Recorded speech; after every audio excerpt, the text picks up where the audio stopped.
ఇప్పుడు దీక్షకు ఎందుకు కూర్చున్నామంటే వచ్చిన ప్రజాప్రతినిధులు ఎవరు నోరు మెదపలేని పరిస్థితి. అసెంబ్లీలో ఉక్కు పరిశ్రమ మీద ప్రతి ఒక్కరూ వచ్చి రావడము, టెంకాయలు కొట్టి వెళ్ళడమే జరుగుతుంది.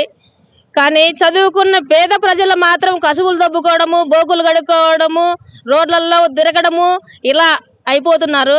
అదే ఉక్కు పరిశ్రమను తీసుకొస్తే కడపకి మన పిల్లలు చాలా మందికి ఉద్యోగాలు వస్తాయని చెప్పేసి మేము అఖిల భారత ఫార్వర్డ్ బ్లాక్ పార్టీ తరఫు నుంచి మేము పోరాడుతూనే ఉంటాం. ఉక్కు పరిశ్రమ వచ్చేంత వరకు మేము నిరాహార దీక్షలు చేస్తూనే ఉంటాము.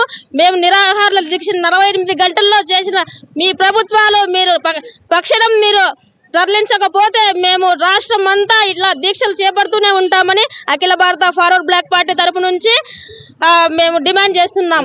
నా పేరు కోటపాటి సుబ్బమ్మ, అఖిల భారత అగ్రగామి మహిళా సమితి రాష్ట్ర కన్వీనర్. మేము ఈరోజు చేస్తున్నటువంటి ఈ 48 గంటల ఉక్కు దీక్షని జయప్రదం చేయవలసిందిగా ప్రతి ఒక్కరిని కోరుకుంటున్నాం. దీని యొక్క ప్రత్యేక ఉద్దేశం ఏంటి అనంటే, కడపలో ఉక్కు పరిశ్రమని ఏర్పాటు చేసి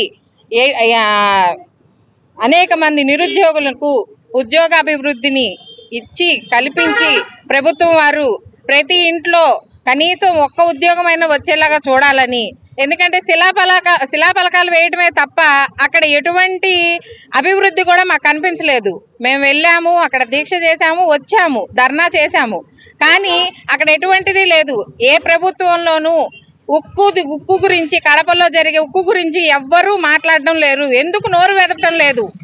కడపకి ఉక్కు పరిశ్రమ వస్తే ఇక్కడ అనేక మంది ఉద్యోగ అవకాశాలు వచ్చి ప్రతి ఒక్కరూ వారి ఉపాధిని నిర్మించుకోగలుగుతారు. దయచేసి కేంద్ర ప్రభుత్వం వారు ఒక్కటే మేము హెచ్చరిస్తున్నాము, ఇలాంటి ఉద్యమాలు ఎన్నైనా చేస్తాము. మీరు కడపలో ఉక్కు పరిశ్రమను స్థాపించే వరకు మాలాంటి పార్టీలు పుట్టుకొస్తూనే ఉంటాయి. ప్రతి ఒక్కరూ ఈ ఉక్కు పరిశ్రమ కోసం పోరాడుతూనే ఉంటాము. అందుకే హెచ్చరిస్తున్నాము. దయచేసి ఇప్పుడున్న ప్రభుత్వం అయినా ముందు చూపుతోటి ఆలోచించి కడపలో ఉక్కు పరిశ్రమను ఏర్పాటు చేయవలసిందిగా కోరుకుంటున్నాము. హిమబిందు, ఆల్ ఇండియా అగ్రగామి మహిళా సమితి స్టేట్ కన్వీనర్.